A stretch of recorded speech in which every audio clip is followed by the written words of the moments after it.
Hey guys, welcome to another ServerMiner plugin tutorial. I'm your host LGJim007 and today we'll look at the one block minigame plugin. So this is a really awesome plugin which adds a slightly different version of skyblock that you may be used to, where you only have one block to start with and that block regenerates in something random every time. Now I'm in creative now and you can see that every time something spawns randomly, and then up at the top you can see I'm currently on level 2 and that is the forest level. You can see I'm getting various little wood and other stuff, and then finally I have got to the cave level and you can see some of the items are different. There's mobs spawning and eventually you'll make your way to get ores and stone and other stuff like that, and that is how you would progress. So as you can see, I'm only on level 3, so I haven't really done much, but that is the idea of the plugin. We are going to show you how to set it up and how to use it. So now that we're back on the normal world, we want to actually create a new world that is completely empty, and that is where people are going to play one block. So what we want to do is use another plugin that creates additional worlds and allows you to teleport from one to the next. So I'm using Multiverse, and I've done a tutorial on this before. So what we're going to do is MV create, and we're going to call it something. I'm just going to call it one block, and then it's going to be a normal world, and of course we want to use the built-in generator, so -G, and that is called one block with a capital R at the beginning, and then hit enter, and that will begin the creation of said world. So you can see that it has completed creating that world, so now we can do the mvtp one block command. So that's going to ask us if we want to teleport there. We want to obviously confirm that. So what we want to do is the ob help command. That's going to show you all the commands.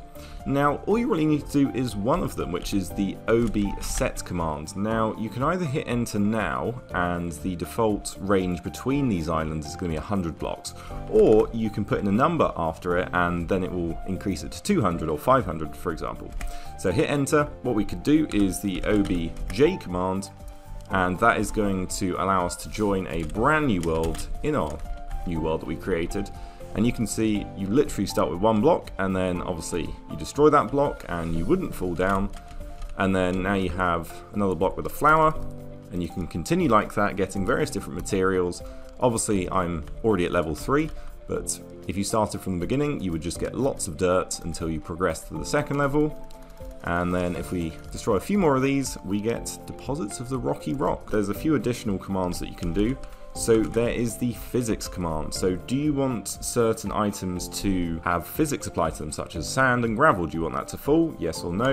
I'd probably set that to false, as that might be rather annoying. We can do the /ob border command, and we can set that to true, and that will allow each island to have its own border, so each player cannot go to another one. And then we can do the ob auto join true, so when players join, go straight to their island. So it's as simple as that really. That is how you would create a brand new world and set up the plugin. As you can see, you really only need a couple of commands and then you can jump straight into it and start playing it. So here we are in the SM Picnic control panel. You can see there's quite a few YML files. The main two you want to look at is the blocks and config. So if we look in the blocks.yml, this is going to tell you which blocks are going to be in which levels. So obviously level 1, you don't get too many, you get a couple mobs. And then we got to level 5, which adds these 3 items. And you can see there's tons of levels where the higher you get, the crazier stuff you get and the scarier mobs. The config, this is going to have just the main stuff. So we've got the world that we created, obviously that's already set, and we've got the leave world as well.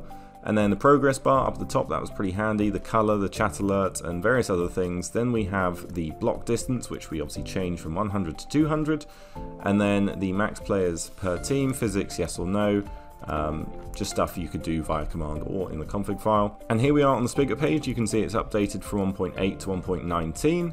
And there's tons of information here. You've got all of the main commands, the island commands, and various other stuff. But if you need a server to host it on, check out ServerMiner.com for the best and cheapest hosting around. But that's it for me. Subscribe, like, comment, and I'll see you next time.